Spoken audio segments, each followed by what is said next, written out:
সমস্ত অন্ধকার থেকে আমি আল্লাহ চেয়েছি এই কোরআনের মাধ্যমে প্রতিটা মানুষকে ইলা নূর, আলোর দিকে নিয়ে আসতে। এ তো আল্লাহর কথা। কোরআন ছাড়া আর কোথাও আলো নাই। ফামান লাম ইয়াজআলিল্লাহু লাহু নূরান ফামা লাহু মিন নূর। আল্লাহ বলেন আমি আল্লাহ থেকে যে আলো পেল না, ফামা লাহু মিন নূর, জগতের আর কোথাও তার জন্য আলো নেই, আলো নাই। আল্লাহ তাআলা বলছে সমস্ত নাফরমান, আল্লাহ ভোলা, আমি আল্লাহ থেকে বঞ্চিত জীবন, কোরআন থেকে বঞ্চিত জীবনের যা কাজ, যে যা করছে সবটা হচ্ছে কাসারাবিম বিকিয়া, ওই মরিচিকার মতো, যেই মরিচিকা দূর থেকে তাকাইলে পিচ ডালা রাস্তায় প্রখর রৌদ্রের মধ্যে যদি দূর থেকে তাকায় মনে হয় ও ওইখানে পানি থই থই করছে, কিন্তু দৌড়াইয়া যখন কাছে যায়, হাত্তা ইজা জাআহু লাম ইয়াজিদহু শাইআ, কাছে গিয়ে দেখে পানি বলতে কিছুই নাই, ধোঁকা, মরিচিকা। আল্লাহ বলেন আমাকে বাদ দিয়ে, আমার কালামকে বাদ দিয়ে, খোদার কসম বাকি সব মরিচিকা, ধোঁকা ধোঁকা ধোঁকা বেটা, ধোঁকা বেটা। কোরআন বাদ দিয়ে যা কিছু অর্জন করলা ধোঁকা।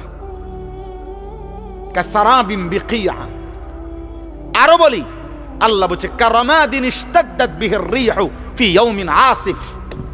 আল্লাহ বলেন আমাকে বাদ দিয়ে, আমার কালাম, আমার বন্ধুর সুন্নাহ, এটাকে বাদ দিয়ে যে যা গ্রহণ করলো, যে যত নাফরমানি করলো, আহা, আল্লাহ বলে সে যেন তার অর্জনটা কেমন, ওই ছাইয়ের স্তূপের মতো।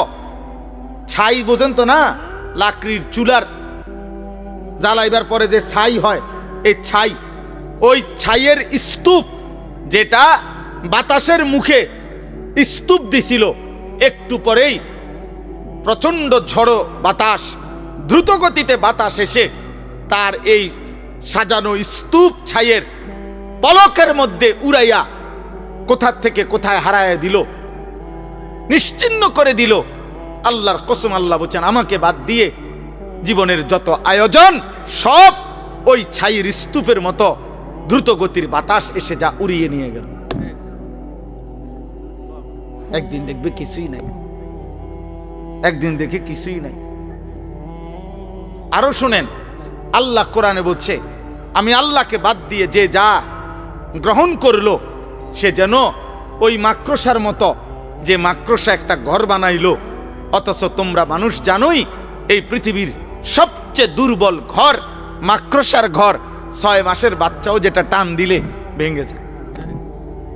মায়ের হাতের ফুলের ঝাড়ু, বোনের হাতের ফুলের ঝাড়ু যে মাকড়সার ঘর ভেঙে ফেলে। আল্লাহ বলেন আমাকে বাদ দিয়ে সব আয়োজন মাকড়সার ঘরের মতো। মাসালুল্লাযীনা ইত্তাখাযু মিন দুনিল্লাহি আউলিয়া কামাসালিল আনকাবুত ইত্তাখাযাত বাইতান ওয়া ইন্না আওহানাল বুয়ুত লাবাইতুল আনকাবুত।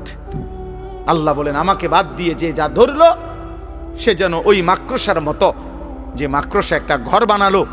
আর তোমরা তো জানোই বান্দা, এই পৃথিবীর সবচেয়ে দুর্বল ঘর মাকড়সার ঘর, মাকড়সার ঘর।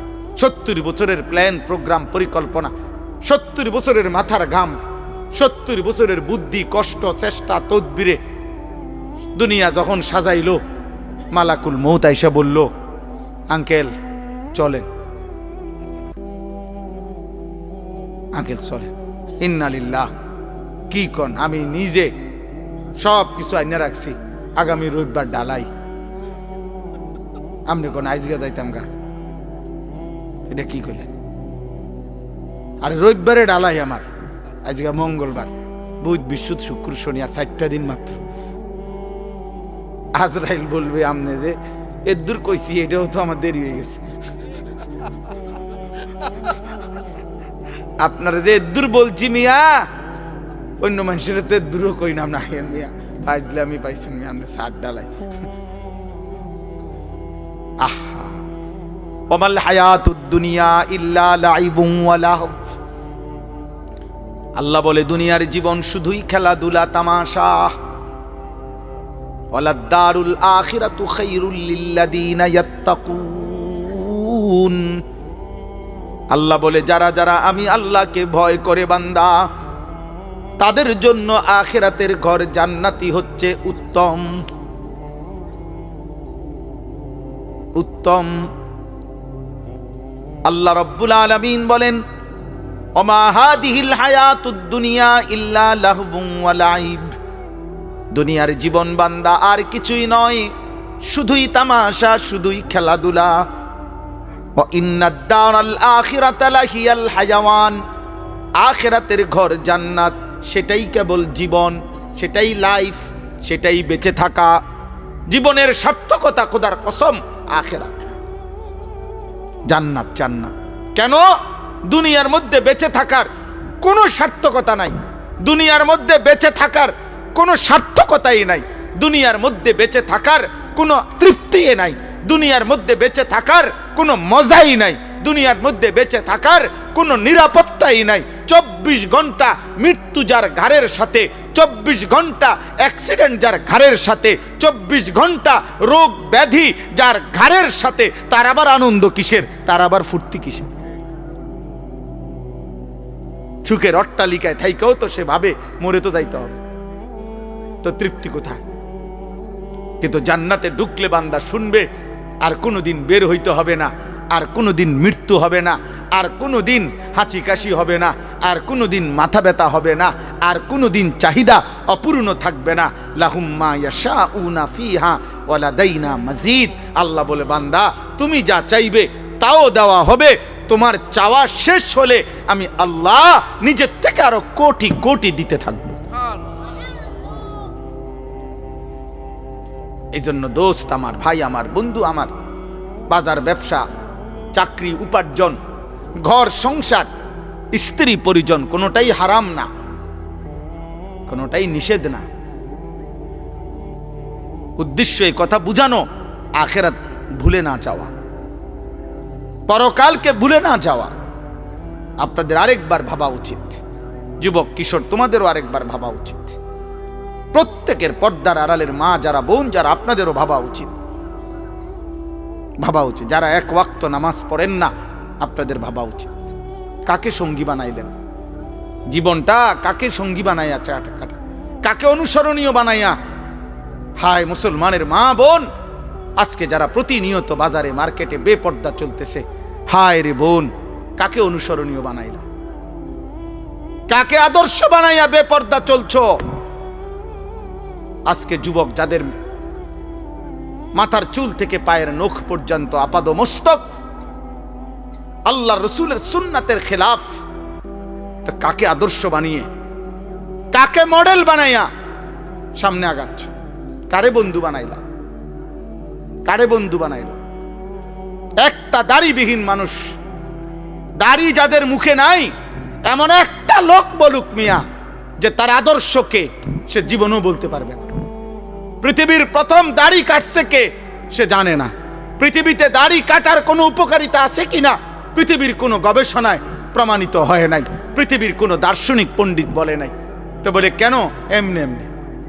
এটার কোনো সায়েন্টিফিক, বৈজ্ঞানিক, দার্শনিক কোনো যুক্তি নাই। দাড়ি কাটার উপরে ন্যূনতম কোনো উপকার কোনো বিবেচনাতেই নাই, কিচ্ছুতে নাই। বেডিউত বেশি পছন্দ করে, এটাও মিছা কথা, এটাও ভাব ফালতু কথা। লক্ষ লক্ষ দাড়িওয়ালার বউ আমনে গো বেডিউত এত সুন্দর, আমনে খবর লন গিয়ে, আমনের শয়তানে ধোকা দিছে, আপনি বোকামি করছেন। এর উপরে কোনো জাগতিক কোনো ব্যাখ্যা নাই, খোদার কসম কোনো ব্যাখ্যা নাই। সাফ কথা, টাকনুর নিচে কাপড় পরার বৈজ্ঞানিক কোনো ব্যাখ্যা নাই, কোনো ব্যাখ্যা নাই। বরং ব্যাখ্যা একটাই, প্রত্যেক সেকেন্ড তার উপরে আল্লাহর লানত, লানত, লানত তার উপরে, 24 ঘন্টা লানত। যার পায়জামা প্যান্ট টাকনুর নিচে, তার উপরে ফুল টাইম লানত, লানত, লানত। আল্লাহর, নবীজি বলছে, নবীজি বলছে তার উপরে আল্লাহর লানত, আল্লাহর লানত তার উপরে। নবীজি সাল্লাল্লাহু আলাইহি সাল্লাম বলছে লা ইয়ানজুরুল্লাহু ইলাই, কিয়ামতের দিন আল্লাহ এই টাকনুর নিচে যার কাপড়, খোদার কসম আল্লাহ, নবীজি বলছে, টাকনু বুঝেন তো না? বুঝে বুঝে, সবাই বুঝে। এটা শুনছে হাজার হাজার বার হুজুরদের কাছে, শুনে নাই এমন না, সবাই বুঝে। আল্লাহ নবী সাল্লাল্লাহু আলাইহি সাল্লাম বলছেন, কিয়ামতের দিন আল্লাহ তাআলা ওই ব্যক্তির দিকে তাকাবেন না। লা ইয়ানজুরুল্লাহু ইলাইহিম, আহা কি ভয়ঙ্কর কথা।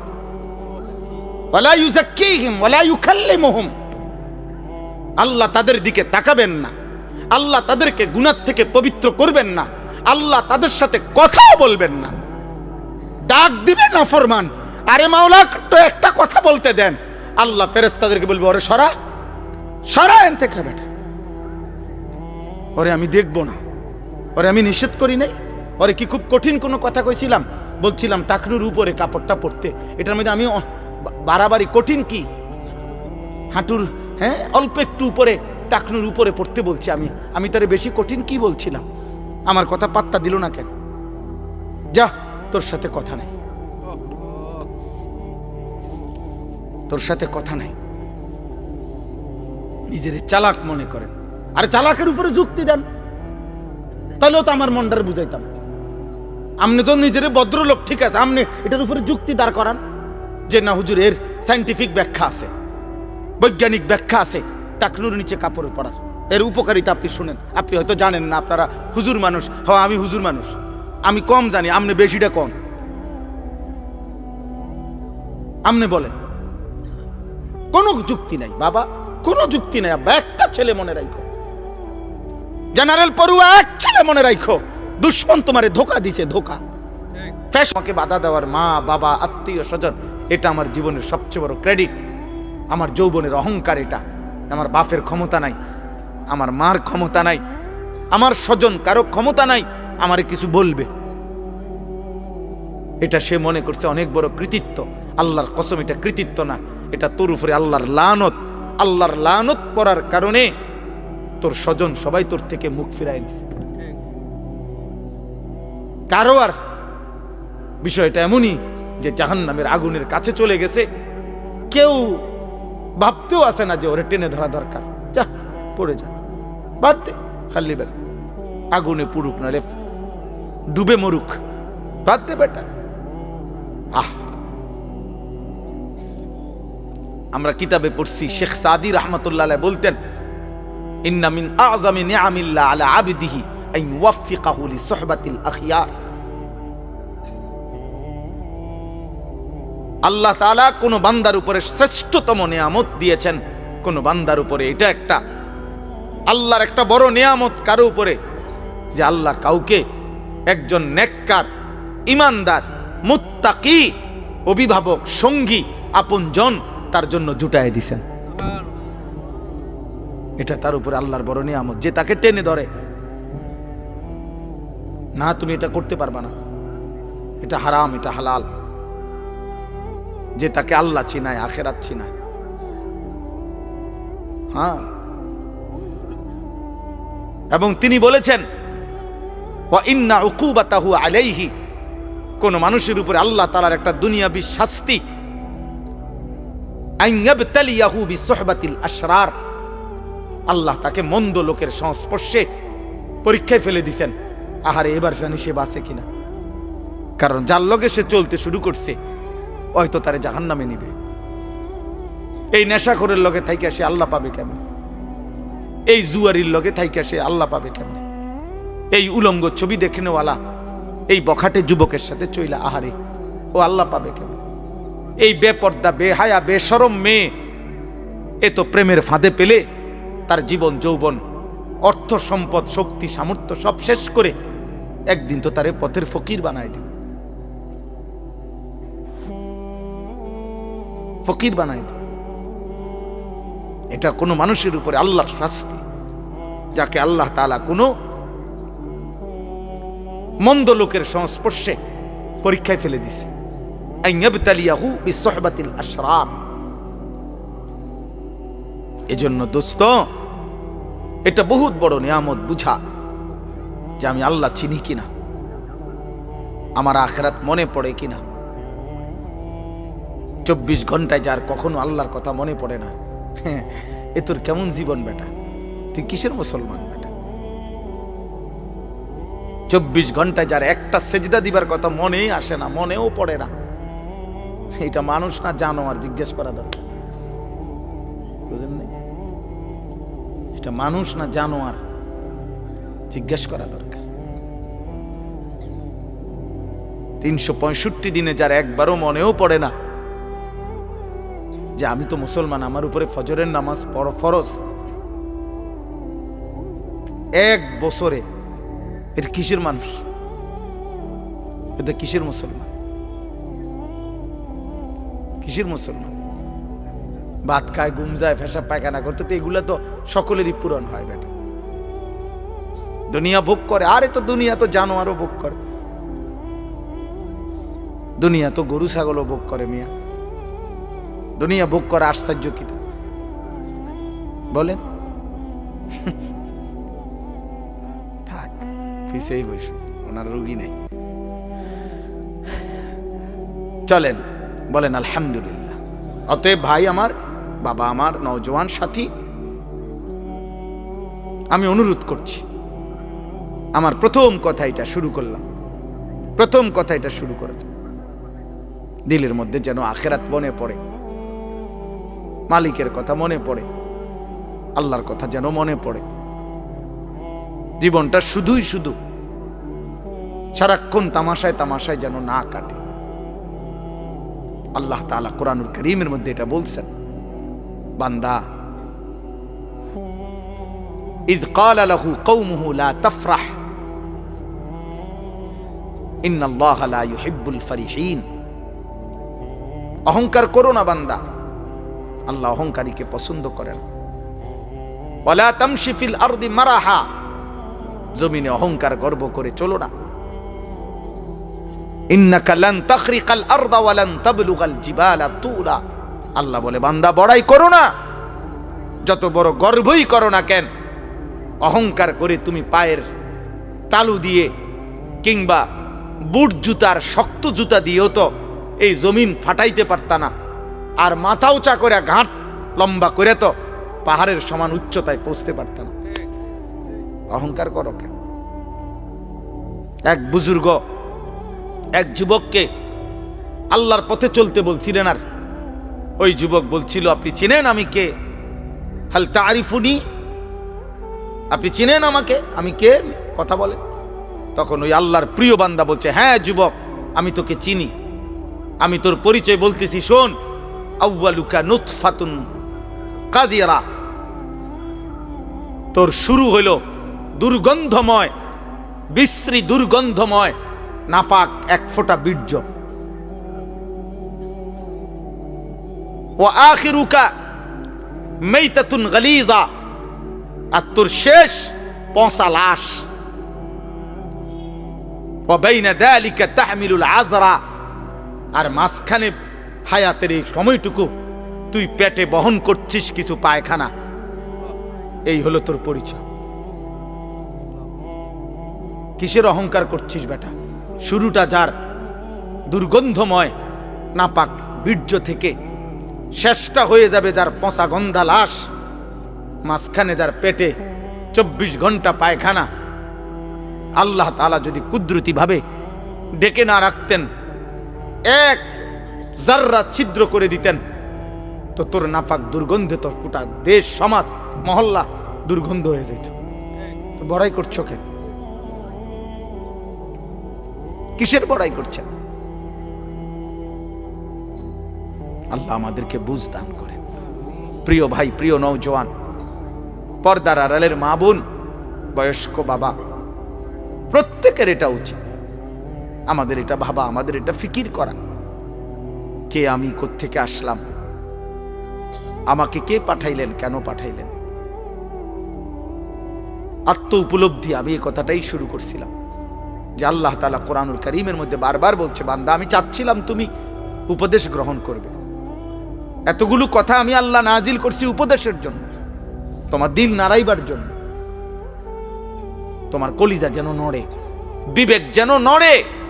আমি আল্লাহ এটা চেয়েছিলাম, লাআল্লাকুম তাযাক্কারুন, লাআল্লাহুম ইয়াতাফাক্কারুন, বান্দা যেন ভাবে। ইন্না ফি যালিকা লাযিকরা, আল্লাহ বলেন আমার এই কোরআনের মধ্যে রয়েছে উপদেশ। লাকাদ কানা ফি কাসাসিহিম ইবরা, আল্লাহ বলে পূর্ববর্তী জাতির ঘটনাগুলোর মধ্যে রয়েছে উপদেশ। ইন্নামা ইয়াতাযাক্কারু উলুল আলবাব, আল্লাহ বলেন আমার এই কোরআন থেকে প্রত্যেক বিবেকবান, যার বিবেক আছে সে নিশ্চিত এই কোরআন থেকে উপদেশ গ্রহণ করবেই করবে। এজন্য কোরআন যার প্রিয় নয়, কোরআন যা যে ধরতেও পারে না, কোরআন যে ছুঁইতেও পারে না, কোরআনুল কারীম যে দেখে দেখেও পড়তে পারে না, কোরআনুল কারীম থেকে যে জীবনের জন্য সবক নেয় না, কোরআনুল কারীম থেকে যে যেন জীবনের পাথেও নেয় না, আরেন বেটা তুমি কোনো আলোই খুঁজে পাও নাই, তুমি কোনো জ্ঞানের সন্ধানই পাও নাই। বাকি যেটুকু পড়ালেখার বই তোমারে ধরাইয়া দিছে, এই কয়টা বাতের লাইগা এত বই পড়তে হয় না। তোমারে আলো থেকে বঞ্চিত করে দিছে, খোদার কসম। আল্লাহ কোরআন স্পষ্ট বলছেন, কিতাবুন আনজালনাহু ইলাইকা, নবী আমি এই কিতাব আপনার উপরে নাজিল করেছি, লিতুখরিজান নাসা মিনাজ যুলুমাতি ইলান নূর, পৃথিবীর সমস্ত অন্ধকার থেকে আমি আল্লাহ চেয়েছি এই কোরআনের মাধ্যমে প্রতিটা মানুষকে ইলান নূর, আলোর দিকে নিয়ে আসতে। এ তো আল্লাহর কথা, কোরআন ছাড়া আর কোথাও আলো নাই।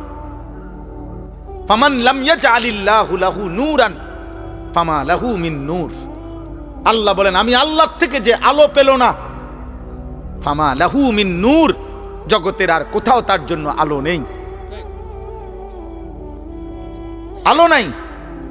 আল্লাহ তাআলা বলছে সমস্ত নাফরমান, আল্লাহ ভোলা, আমি আল্লাহ থেকে বঞ্চিত জীবন, কোরআন থেকে বঞ্চিত জীবনের যা কাজ, যে যা করছে সবটা হচ্ছে কাসারাবিম বিকিয়া, ওই মরিচিকার মতো, যেই মরিচিকা দূর থেকে তাকাইলে পিচ ডালা রাস্তায় প্রখর রৌদ্রের মধ্যে যদি দূর থেকে তাকায় মনে হয় ও ওইখানে পানি থই থই করছে, কিন্তু দৌড়াইয়া যখন কাছে যায়, হাত্তা ইজা জাআহু লাম ইয়াজিদহু শাইআ, কাছে গিয়ে দেখলে দেখে পানি বলতে কিছুই নাই, ধোঁকা, মরিচিকা। আল্লাহ বলেন আমাকে বাদ দিয়ে, আমার কালামকে বাদ দিয়ে খোদার কসম বাকি সব মরিচিকা, ধোঁকা ধোঁকা ধোঁকা বেটা, ধোঁকা বেটা। কোরআন বাদ দিয়ে যা কিছু অর্জন করলা ধোঁকা। কাসারাবিম বিকিয়া, আরো বলি আল্লাহ বলছে কারামাদিন ইশতাদ্দাত বিহির রিহু ফি ইয়াউমিন আসিফ, আল্লাহ বলেন আমাকে বাদ দিয়ে, আমার কালাম, আমার বন্ধুর সুন্নাহ, এটাকে বাদ দিয়ে যে যা গ্রহণ করলো, যে যত নাফরমানি করলো, আহা আল্লাহ বলে সে যেন তার অর্জনটা কেমন, ওই ছাইয়ের স্তূপের মতো। ছাই বোঝেন তো না, লাকড়ির চুলার জ্বালাইবার পরে যে ছাই হয়, এই ছাই, ওই ছাইয়ের স্তূপ যেটা বাতাসের মুখে স্তূপ দিছিল, একটু পরেই প্রচন্ড ঝড়ো বাতাস, দ্রুত গতিতে বাতাস এসে তার এই সাজানো স্তূপ ছাইয়ের পলকের মধ্যে উড়াইয়া কোথা থেকে কোথায় হারায় দিল, নিশ্চিহ্ন করে দিল। আল্লাহর কসম, আল্লাহ বলছেন আমাকে বাদ দিয়ে জীবনের যত আয়োজন সব ওই ছাইয়ের স্তূপের মতো দ্রুত গতির বাতাস এসে যা উড়িয়ে নিয়ে গেল। একদিন দেখবে কিছুই নাই, একদিন দেখে কিছুই নাই। আরো শুনেন, আল্লাহ কোরআনে বলছে আমি আল্লাহকে বাদ দিয়ে যে যা গ্রহণ করলো সে যেন ওই মাকড়সার মতো, যে মাকড়সা একটা ঘর বানাইলো, অথচ তোমরা মানুষ জানোই এই পৃথিবীর সবচেয়ে দুর্বল ঘর মাকড়সার ঘর। 6 মাসের বাচ্চাও যেটা টান দিলে ভেঙে যায়। মায়ের হাতের ফুলের ঝাড়ু, বোনের হাতের ফুলের ঝাড়ু যে মাকড়সার ঘর ভেঙে ফেলে। আল্লাহ বলেন আমাকে বাদ দিয়ে সব আয়োজন মাকড়সার ঘরের মতো। মাসালুল্লাযীনা ইত্তাখাযু মিন দুনিল্লাহি আউলিয়া কামাসালিল আনকাবুত ইত্তাখাযাত বাইতান ওয়া ইন্না আওহানাল বুয়ুত লাবাইতুল আনকাবুত। আল্লাহ বলেন আমাকে বাদ দিয়ে যে যা ধরলো সে যেন ওই মাকড়সার মতো, যে মাকড়সা একটা ঘর বানালো। আর তোমরা তো জানোই বান্দা, এই পৃথিবীর সবচেয়ে দুর্বল ঘর মাকড়সার ঘর। মাকড়সার ঘর। 70 বছরের প্ল্যান, প্রোগ্রাম, পরিকল্পনা, 70 বছরের মাথার ঘাম, 70 বছরের বুদ্ধি, কষ্ট, চেষ্টা, তদবিরে দুনিয়া যখন সাজাইলো, মালাকুল মউত আইসা বলল, আঙ্কেল চলেন, আঙ্কেল চলেন। ইন্না লিল্লাহ। কি কন? আমি নিজে সব কিছু আইনা রাখছি, আগামী রবিবার ডালাই। আপনি কোন আইজগা যাইতাম গা? এটা কি করলেন? আরে রবিবারে ডালাই আমার, আজকে মঙ্গলবার, বুধ, বৃহস্পতি, শুক্র, শনি, আর 4টা দিন মাত্র। আজরাইল বলবে আমনে যে এর দূর কইছি, এটাও তো আমার দেরি হয়ে গেছে। আপনারা যে দূর বলছি মিয়া, অন্য মানুষের তো দূরও কই না। না হেন মিয়া পাইলে আমি পাইছি মিয়া, আমি 60 ডালাই। আহা, ওমাল হায়াতুদ দুনিয়া ইল্লা লাইবুন ওয়া লাহব। আল্লাহ বলে দুনিয়ার জীবন শুধুই খেলাধুলা, তামাশা। ওয়ালাদ দারুল আখিরাতু খায়রুল লিল্লাযিনা ইয়াত্তাকুন। আল্লাহ বলে যারা যারা আমি আল্লাহকে ভয় করে বান্দা, তাদের জন্য আখিরাতের ঘর জান্নাতি হচ্ছে উত্তম। উত্তম। আল্লাহ রাব্বুল আলামিন বলেন, ওমা হাদিহিল হায়াতুদ দুনিয়া ইল্লা লাহবুন ওয়া লাইব। দুনিয়ার জীবন বান্দা আর কিছুই নয়, শুধুই তামাশা, শুধুই খেলাধুলা। ওয়া ইন্নাদ দারাল আখিরাতা লাহিয়াল হায়াওয়ান। আখিরাতের ঘর জান্নাত, সেটাই কেবল জীবন, সেটাই লাইফ, সেটাই বেঁচে থাকা। জীবনের সার্থকতা, খোদার কসম, আখিরাত, জান্নাত। জান্নাত কেন? দুনিয়ার মধ্যে বেঁচে থাকার কোনো সার্থকতা নাই। দুনিয়ার মধ্যে বেঁচে থাকার কোনো সার্থকতাই নাই। দুনিয়ার মধ্যে বেঁচে থাকার কোনো তৃপ্তি নাই। দুনিয়ার মধ্যে বেঁচে থাকার কোনো মজাই নাই। দুনিয়ার মধ্যে বেঁচে থাকার কোনো নিরাপত্তাই নাই। 24 ঘন্টা মৃত্যু যার ঘাড়ের সাথে, 24 ঘন্টা অ্যাক্সিডেন্ট যার ঘাড়ের সাথে, 24 ঘন্টা রোগ ব্যাধি যার ঘাড়ের সাথে, তার আবার আনন্দ কিসের? তার আবার ফুর্তি কিসের? সুখের অট্টালিকায় থাইকাও তো সে ভাবে মরে তো যাইতে হবে, তো তৃপ্তি কোথায়? কিন্তু জান্নাতে ঢুকলে বান্দা শুনবে আর কোনোদিন বের হইতে হবে না, আর কোনোদিন মৃত্যু হবে না, আর কোনোদিন হাঁচি কাশি হবে না, আর কোনোদিন মাথা ব্যথা হবে না, আর কোনোদিন চাহিদা অপূর্ণ থাকবে না। লাহুম মা ইয়াশাউনা ফিহা ওয়া লাদাইনা মাজিদ। আল্লাহ বলে, বান্দা তুমি যা চাইবে তাও দেওয়া হবে। তোমার চাওয়া শেষ হলে আমি আল্লাহ নিজের থেকে আরো কোটি কোটি দিতে থাকবো। এই জন্য দোস্ত আমার, ভাই আমার, বন্ধু আমার, বাজার, ব্যবসা, চাকরি, উপার্জন, ঘর সংসার, স্ত্রী পরিজন, কোনোটাই হারাম না, কোনোটাই নিষেধ না। উদ্দেশ্য এই কথা বুঝানো, আখিরাত ভুলে না যাওয়া, পরকালকে ভুলে না যাওয়া। আপনাদের আরেকবার ভাবা উচিত। যুবক, কিশোর, তোমাদেরও আরেকবার ভাবা উচিত। প্রত্যেকের পর্দার আড়ালের মা যারা, বোন যারা, আপনাদেরও ভাবা উচিত। ভাবা উচিত। যারা এক ওয়াক্ত নামাজ পড়েন না, আপনাদের ভাবা উচিত। কাকে সঙ্গী বানাইলেন? জীবনটা কাকে সঙ্গী বানাইয়া কাটা, কাকে অনুসরণীয় বানাইয়া? হায় মুসলমানের মা বোন, আজকে যারা প্রতিনিয়ত বাজারে মার্কেটে বেপর্দা চলতেছে, হায় রে বোন, কাকে অনুসরণীয় বানাইলা? কাকে আদর্শ বানাইয়া বেপর্দা চলছো? আজকে যুবক যাদের মাথার চুল থেকে পায়ের নখ পর্যন্ত আপাদ মস্তক আল্লাহ রসুলের সুন্নাতের খেলাফ, তো কাকে আদর্শ বানিয়ে, কাকে মডেল বানাইয়া সামনে আগাচ্ছ? কারে বন্ধু বানাইলা? কারে বন্ধু বানাইলা? একটা দাড়িবিহীন মানুষ, দাড়ি যাদের মুখে নাই, এমন একটা লোক বলুক মিয়া যে তার আদর্শকে, সে জীবনও বলতে পারবে না। পৃথিবীর প্রথম দাড়ি কাটছে কে, সে জানে না। পৃথিবীতে দাড়ি কাটার কোনো উপকারিতা আছে কিনা পৃথিবীর কোনো গবেষণায় প্রমাণিত হয় নাই। পৃথিবীর কোনো দার্শনিক পণ্ডিত বলে নাই। তো বলে কেন? এমনি এমনি। এটার কোনো সায়েন্টিফিক, বৈজ্ঞানিক, দার্শনিক কোনো যুক্তি নাই। দাড়ি কাটার উপরে ন্যূনতম কোনো উপকার কোনো বিবেচনাতেই নাই, কিচ্ছুতে নাই। বেড়ি বেশি পছন্দ করে, এটাও মিছা কথা, এটাও ভাব ফালতু কথা। লক্ষ লক্ষ দাড়িওয়ালার বউ আমনে গো বেড়ি এত সুন্দর, আমনে খবর লন গিয়া আমনের শয়তানে ধোকা দিছে, আপনি বোকামি করছেন। এর উপরে কোনো জাগতিক কোনো ব্যাখ্যা নাই, খোদার কসম কোনো ব্যাখ্যা নাই। সাফ কথা। টাকনুর নিচে কাপড় পরার বৈজ্ঞানিক কোনো ব্যাখ্যা নাই, কোনো ব্যাখ্যা নাই। বরং ব্যাখ্যা একটাই, প্রত্যেক সেকেন্ড তার উপরে আল্লাহর লানত, লানত, লানত তার উপরে, 24 ঘন্টা লানত। যার পায়জামা প্যান্ট টাকনুর নিচে, তার উপরে ফুল টাইম লানত, লানত, লানত। আল্লাহর নবীজি বলছে, নবীজি বলছে তার উপরে আল্লাহর লানত, আল্লাহর লানত তার উপরে। নবীজি সাল্লাল্লাহু আলাইহি সাল্লাম বলছে, লা ইয়ানজুরুল্লাহু ইলাই, কিয়ামতের দিন আল্লাহ এই টাকনুর নিচে যার কাপড়, খোদার কসম আল্লাহ, নবীজি বলছে, টাকনু বুঝেন তো না?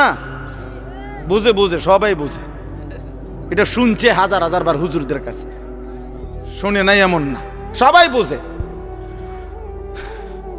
আল্লাহ নবী সাল্লাল্লাহু আলাইহি সাল্লাম বলছেন, কিয়ামতের দিন আল্লাহ তাআলা ওই ব্যক্তির দিকে তাকাবেন না, লা ইয়ানজুরুল্লাহু ইলাইহিম। আহা, কি ভয়ঙ্কর কথা। ওয়ালা ইউযাক্কিহিম ওয়ালা ইউকাল্লিমুহুম, আল্লাহ তাদের দিকে তাকাবেন না, আল্লাহ তাদেরকে গুনাহ থেকে পবিত্র করবেন না, আল্লাহ তাদের সাথে কথাও বলবেন না, ডাক দিবেন না ফরমান। আরে মাওলা তো একটা কথা বলতে দেন। আল্লাহ ফেরেশতাদেরকে বলবে, ওরে সরা, সরা এন থেকে বেটা, ওরে আমি দেখব না, ওরে আমি নিষেধ করি নাই, ওরে কি খুব কঠিন কোনো কথা কইছিলাম? বলছিলাম টাকনুর উপরে কাপড়টা পরতে, এটার মধ্যে আমি বাড়াবাড়ি কঠিন কি? হাঁটুর, হ্যাঁ, অল্প একটু উপরে টাকনুর উপরে পড়তে বলছি আমি তারে বেশি কঠিন কি বলছিলাম? আমার কথা পাত্তা দিল না কেন? যা, তোর সাথে কথা নাই, তোর সাথে কথা নাই। নিজের চালাক মনে করেন, আরে চালাকের উপরে যুক্তি দেন, তাহলেও তো আমার মনটারে বুঝাইতাম।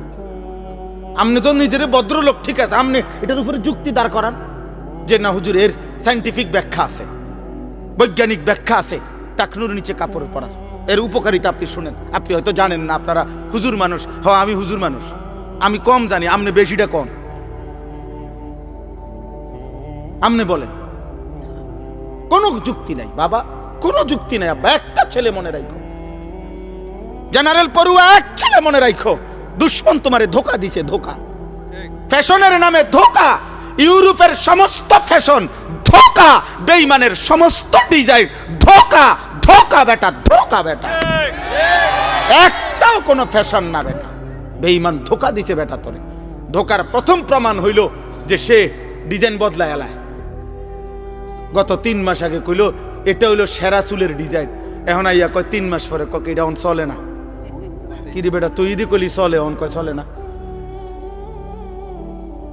চলে না কাতলে। এটা আমগোটা দিয়ে অন চলে। 1450 বছর আগের আমাদের আকা, আমাদের নবী সাল্লাল্লাহু আলাইহি ওয়াসাল্লামের এক এক সুন্নাত 1450 বছর পরে এখনো চলে। 14.5 লক্ষ বছর পরেও যদি ইসরাফিল ফু দেয়, ওই পর্যন্ত চলতেই থাকবে।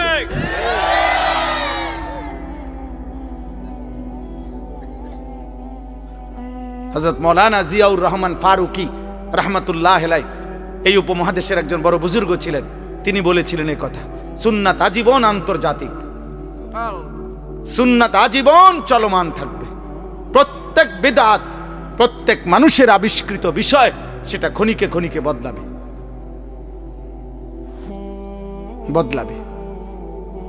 অতএব কোনোভাবে, আজকে আমার এটাই কথা, কাকে বন্ধু বানাচ্ছেন, কাকে জীবনের অনুসরণীয় মানুষ মাত্রই স্বভাবজাত। আমি এই কথাটাই আজকে বলি, শেষ করে দেব ইনশাআল্লাহ। মানুষের জীবনের একটি তবিয়ত, ফিতরাত, সৃষ্টিগতভাবে মানুষ বন্ধু, সঙ্গ, সাহচর্য, সান্নিধ্য পছন্দ করে, গ্রহণ করে। এটা মানুষের সৃষ্টিগত অভ্যাস। ওয়া খালাকনাকুম আজওয়াজা, আল্লাহ বলেন আমি মানুষকে সৃষ্টি করেছি জোড়ায় জোড়ায়। তাহলে মানুষের সৃষ্টির মধ্যেই আরেকজনের সাথী হওয়া, আরেকজনকে সঙ্গী বানানো, একাকী না থাকা, এটা মানুষের সৃষ্টিগত একটি অভ্যাস। মানুষ সঙ্গী খুঁজে, সঙ্গ খুঁজে, নিজে কারো সঙ্গী হয় অথবা কাউকে সঙ্গী বানায়। এটা মানুষের ফিতরাত, সৃষ্টিগত অভ্যাস। সুবহানাল্লাযী খালাকাল আজওয়াজা কুল্লাহা, আল্লাহ তাআলা বলেছেন, আল্লাহ তাআলার পবিত্রতা, যিনি এই সৃষ্টির সব কিছু জোড়ায় জোড়ায় সৃষ্টি করেছেন, জোড়ায় জোড়ায় সৃষ্টি করেছেন। বিজ্ঞানরা প্রমাণ করতে পারুক বা না পারুক, এমনকি আমরা তাফসিরে পড়ছি যে এই আসমান এটার জোড়া আছে, এই জমিন এটার জোড়া আছে, ওই সূর্যটা এটার জোড়া আছে, ওই চাঁদ এটার জোড়া আছে। সব আমি জানি না, সব আমারে জানাইতে হবে, আল্লাহর জন্য এটা জরুরি না। আমগুলোকে বুদ্ধি করে নিয়ে আল্লাহ চালায়। কথা বলেন না কেন? একটা সূক্ষ্ম কথা মনে রাখবেন, একজনকে বলি, একটা সহজ কথা মনে রাখবেন। যদি কেউ বলে যে কোরআন শরীফ এই বিজ্ঞানের আলোকে প্রমাণ করতে হবে বা করার চেষ্টা করছে, তাহলে এ কথার প্রমাণ হইল যে মানুষ তার সৃষ্টিকর্তা আল্লাহর কথা। 18 বছরের ছেলেটা আপনাকে আল্লাহ দিয়েছে পয়সা কামানোর লেগে, এটা এর মধ্যে আখিরাত নাই। আপনার স্ত্রীর আখিরাত নাই, আপনার মেয়ের আখিরাত নাই। এটাই সফলতা যে পয়সাওয়ালা জামাই সাইয়া মেয়েটা বিয়ে দিছে, খালাস সফল। আল্লাহ আমাদেরকে বুঝ দান করেন, আল্লাহ আমাদেরকে ফিকির দান করেন। অনুভূতি চাই বাবা। অভিভাবক আপনারা বদলান, আপনারা চেঞ্জ করেন, আপনারা হিসাব লাগান। এই সমাজ এমনি ছেড়ে দিলে হবে না, আগামী প্রজন্ম নিরাপদ থাকবে না। এই ছেলে পেলে এরা, তোমরা বড় হইবা বাবা, আমার কথা বুঝো। তোমরা যারা এই 14, 16, 18, 20 বছর বয়সী একটা প্রজন্মের যদি বড় অংশ, তোমরা যদি বেনামাজি হইয়া বেড়ে ওঠো, তোমরা যদি নারী দেখতে দেখতে, ছবি দেখতে দেখতে, উলঙ্গ দৃশ্য দেখতে দেখতে তোমরা যদি বেড়ে ওঠো, খোদার কসম আব্বা, তোমাদের হাতের পরের জেনারেশন ওরা বহুত বড় কমবখ্ত, বড় বেশি দুশ্চরিত্র হবে। এটা মনে রাখো। আমি আমার আব্বারে দেখছি জীবন ভর সাদা টুপি পরতেন। আমার বাবা জীবনে কোনোদিন রঙিন টুপি পরে নাই, আমি জীবনে কোনোদিন, আমার ছেলে কোনোদিন পরে। তাহলে এটা একটা সিলসিলা আছে মানুষের। বাবার আসর থাকে মানুষের উপরে, মায়ের আসর থাকে, বংশের প্রভাব থাকে মানুষের উপরে। তাহলে তোমার, আমার ভাই, তোমরা যখন বড় হবে, আল্লাহ চাহে তো আল্লাহ তোমাকে হায়াত দিক, তোমরা বিবাহ করবা, তো তোমাদের বিবাহের পরে আল্লাহ যদি তোমাদেরকে সন্তান দেয়, তো তোমার এই আখলাকের উপরে তোমার সন্তান কি হবে?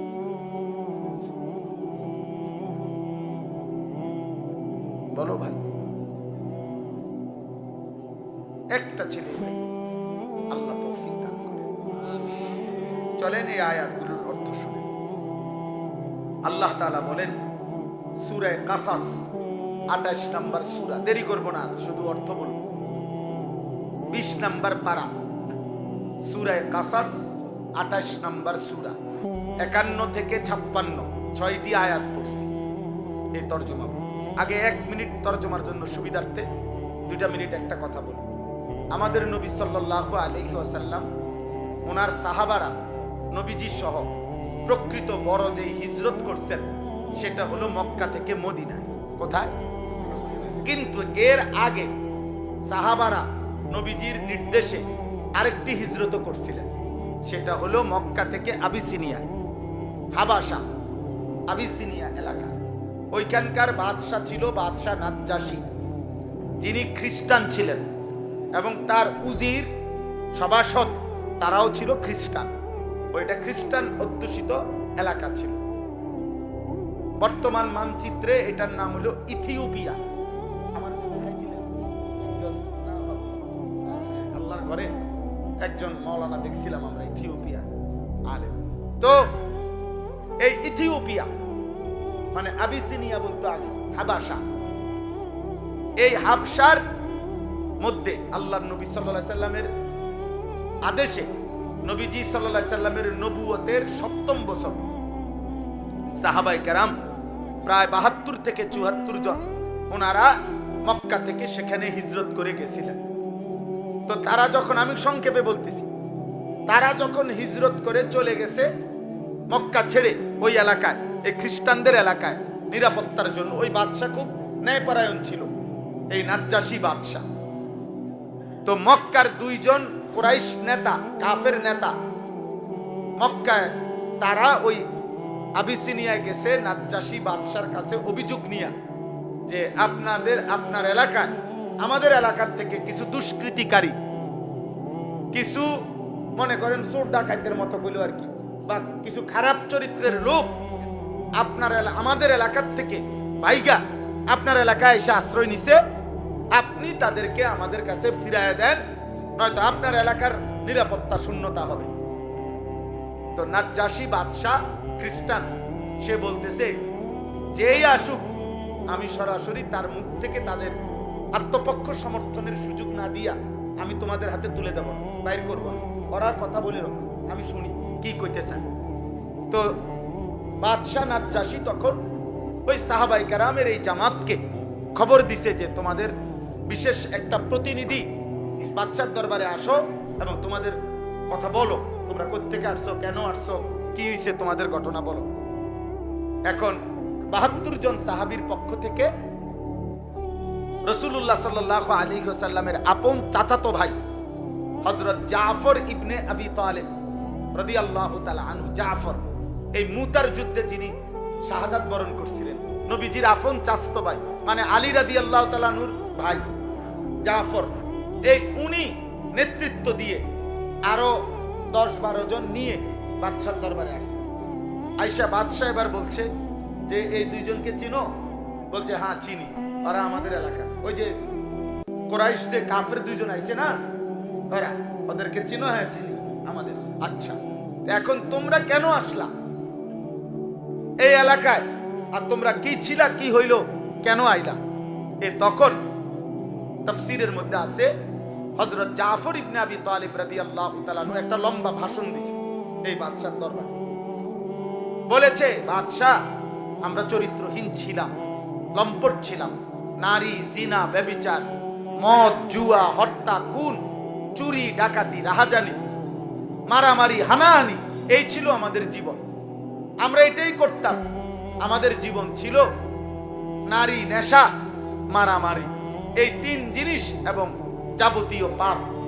আমাদের বংশ থেকে আমাদের দীর্ঘদিনের পরিচিত 40 বছর ধরে আমরা যাকে দেখছি, আমাদের চোখের সামনে যে বড় হইছে, যার চরিত্র আখলাক আমরা একেবারে বুঝ হওয়ার পর থেকে কোনোদিন যার চরিত্রে আমরা কোনো কলঙ্ক দেখি নাই, এমন একজন পুত পবিত্র মানুষ, তিনি আমাদেরকে একটি ধর্মের দিকে আহ্বান করছেন, এক কালেমার কথা আমাদেরকে বলছেন এবং এই যাবতীয় অপরাধ পাপ ছেড়ে দিতে বলছেন। তা আমরা আল্লাহকে মেনে ওই নবীর কথা অনুসরণ করে আমরা আগের যত মন্দ অভ্যাস এগুলো ছেড়ে দিছি এবং এখন আমরা আল্লাহর ইবাদত করি, আমরা মানুষের হক আদায় করি, ইনসাফের উপরে চলতে থাকি, এই আমাদের অপরাধ। এই কথাটা সত্য কিনা এটা অবরে দিই। ওই যে এই 2 জন এখন মক্কার কুরাইশ এই 2 লোককে নাজ্জাশী বাদশা জিজ্ঞাসা করছে যে বলো যে সে যে বলছে এই কথা ঠিক কিনা। এবার হেরা কহ ঠিক, কত তাহলে একটু আগে কি বললা, উল্টাটা বললা কেন? তারা আগে না খারাপ ছিল, এখন তো তারা ভালো হয়েছে। তখন এই শুনেন কথাটা, নাজ্জাশী বাদশা তখন উপস্থিত তার খ্রিস্টান যারা সভাসদ, মানে উজির নাজির, তারা তো সব বসে রয়েছে।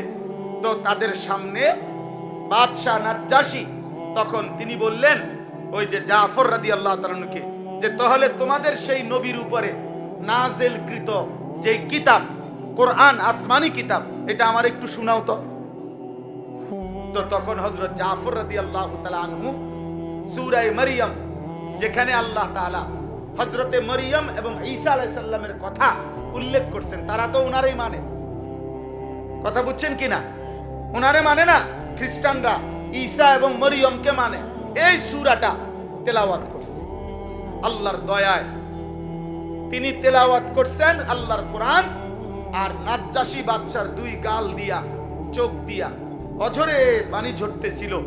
পুরা মজমার যত উজির নাজির সব অঝরে কাঁদতেছিল।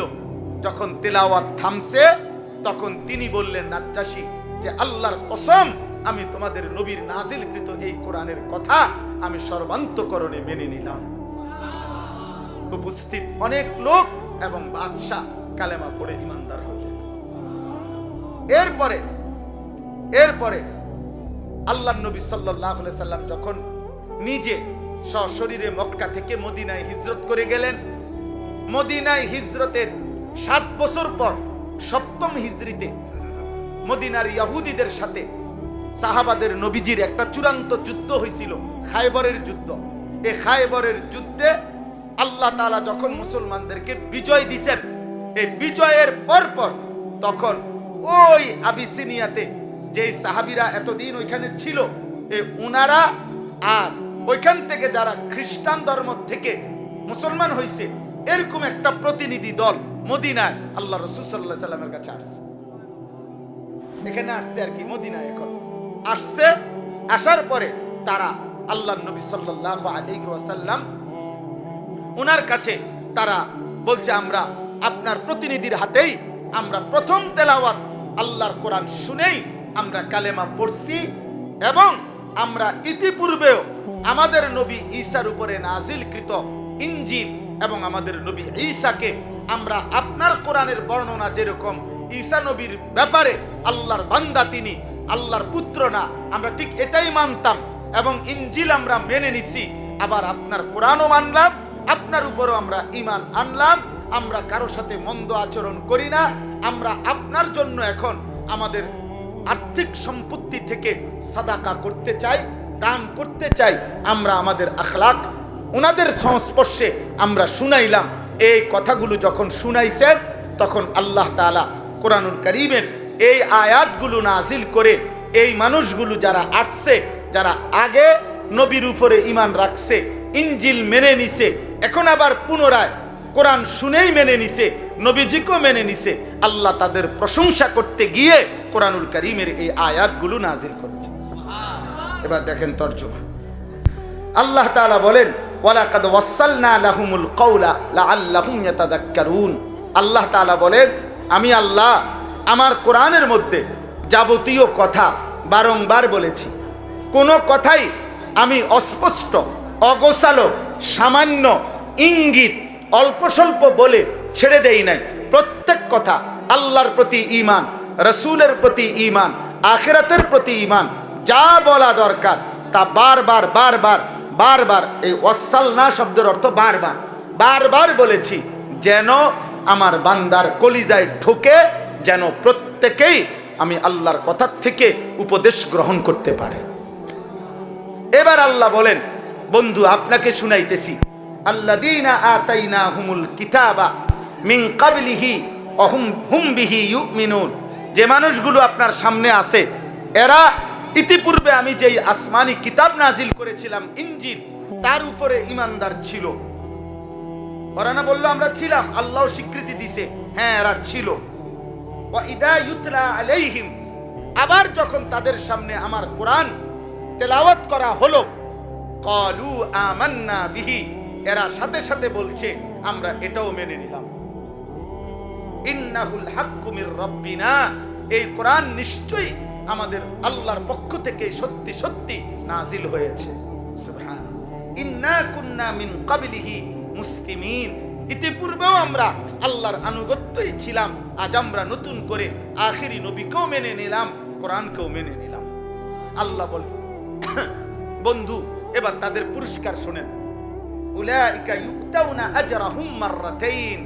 আল্লাহ বলেন, আমি আল্লাহ ওয়াদা দিলাম ইতিপূর্ব যারা আমি আল্লাহকে মেনে নিছে, এখন আপনাকেও মানছে, কোরআনকেও মানছে, আমি আল্লাহ ওয়াদা দিলাম তাদের প্রত্যেকটি নেক আমলের বিনিময় আমি আল্লাহ দ্বিগুণ দ্বিগুণ ডাবল ডাবল নিয়ামত পুরস্কার প্রতিদান দিতে থাকব, সওয়াব দিতে।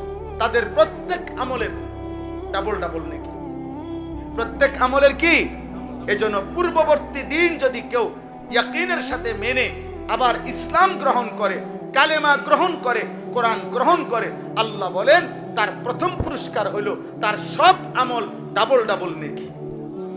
আল্লাহ বলেন দেখেন আরেকটু, আল্লাহ বলে বন্ধু এরা তো আগেও ইমানদার ছিল, এখনো আবার ইমানদার হইল, এ কারণেও তাদের নেকি দ্বিগুণ দ্বিগুণ। কিন্তু শুধু এই কারণে না, তাদের মধ্যে আরো কিছু গুণ আছে। এবার আল্লাহ এই গুণগুলোর প্রশংসা করতেছে, যে এদের মধ্যে আরো কিছু গুণ আছে, এই গুণগুলো কারণেও আমি আল্লাহ কিয়ামত পর্যন্ত যার মধ্যেই থাকবে তাদেরকেও আমি আমার নেকি দ্বিগুণ দ্বিগুণ দিতে থাকব। এক বিমা সাবারু, তারা আমি আল্লাহর হুকুমের উপরে সবর করেছে, ধৈর্য ধারণ করেছে। একবার বলেছি ঈসা নবীকে মানো, মানছে। এখন বলছি আখিরি নবীকে মানো, মানছে। একবার বলছি ইনজিল মানছে, আবার বলছি কোরআন মানতে, এখন তারা কোরআন মেনে নিছে। তাহলে তারা আমার হুকুমের উপরে ধৈর্য ধারণ করেছে। অতএব যে আমার হুকুমের উপরে ধৈর্য ধারণ করে আমি তার নিয়ামত, তার নেকি, তার পুরস্কার দ্বিগুণ দ্বিগুণ দিতে থাকব। দুই ওয়ায়াদরাউনা বিল হাসানাতিস সাইয়্যিআ, তাদের একটা বড় স্বভাব, তারা যেই কোনো মন্দ আচরণের জবাবে উত্তম আচরণ দ্বারা সেটা প্রতিহত করে। এটা তাদের, এজন্য তাদের পুরস্কার দ্বিগুণ। আর এই গুণ যার মধ্যে থাকবে, মন্দ আচরণের জবাবে যে উত্তম আচরণ করবে মানুষের সাথে, আমি তাকেও দ্বিগুণ দ্বিগুণ নেকি দিতে থাকব। তিন নাম্বার ওয়ামিম্মা রাযাকনাহুম ইউনফিকুন, আমি আল্লাহর দেওয়া রিজিক থেকে তারা আমার পথে সাদাকা করছে, দান করছে, এ কারণে তাদের পুরস্কার দ্বিগুণ দ্বিগুণ। এই পুরস্কার কিয়ামত পর্যন্ত যারা আমি আল্লাহকে মেনে আমার পথে প্রতিনিয়ত দান সদকা করতে থাকবে, তাদের নেকিও আমি আল্লাহ দেব দ্বিগুণ দ্বিগুণ। চার নাম্বার ওয়া ইযা সামিউল লাগওয়া আ'রাযু আনহু ওয়া ক্বালু লানা আ'মালুনা ওয়া লাকুম আ'মালুকুম, আল্লাহ বলে তাদের একটা বড় বৈশিষ্ট্য, যেই কোনো বেহুদা কথা, বেহুদা কাজ, মন্দ কথা, গুনাহ মিশ্রিত কথা, অশ্লীল কথা, বেহায়া কথা, অসভ্য কথা, নাজায়েজ কথা, হারাম কথার কোনো মজলিস পরিবেশ তারা যখনই দেখে শুনে, আ'রাযু আনহু, তারা তার থেকে সরে যায়। আর তাদেরকে গুনার এই কথার মধ্যে যদি যোগ দিতে বলে, ও আইও না, কদুর বইও না, গপ মারি, গীবত করি, পরের গালিগালাজ করি, তারা বলে লানা আমালুনা ওয়া লাকুম আমালুকুম, তোমার কাজ নিয়ে তুমি থাকো, আমি আমার আল্লাহ নিয়ে আসি। মা কানু ইয়াফআলুন, কোরআন শরীফ আছে, ইমানদার সেদিন ডাক দিয়ে বলবে, কি খবর বেঈমান, যা করেছিলে দুনিয়ায় তার বিনিময় পেলে তো? এখন কেমন লাগতেছে? এক এক লাথি ফেরেশতার কেমন লাগতেছে? জাহান্নামের এক এক আগুন কেমন লাগতেছে? খোদার কসম, এটা কোরআন শরীফের আয়াত। সেদিন ডাকবে, কোরআন শরীফ আছে, ইমানদার জাহান্নামীকে ডাক দিয়া বলবে, আফামা নাহনু বিমাইয়িতিন।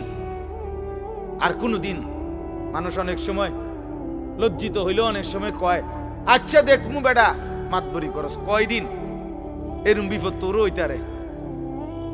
হ্যাঁ, আমি একটা ফেসে পড়ছি দেখি একেবারে হাসরে। তো আল্লাহ তাআলা বলেন, ইমানদার জান্নাতি বান্দা সেদিন বেঈমানের দুঃখ, কষ্ট, যন্ত্রণা, লজ্জা, অপমান আরো বাড়ায় দিবে এই কথা বইলা, যে দোস্ত আর কোনোদিন তোরও মৃত্যু হবে না, আমারও মৃত্যু হবে না, আমার সুখ আর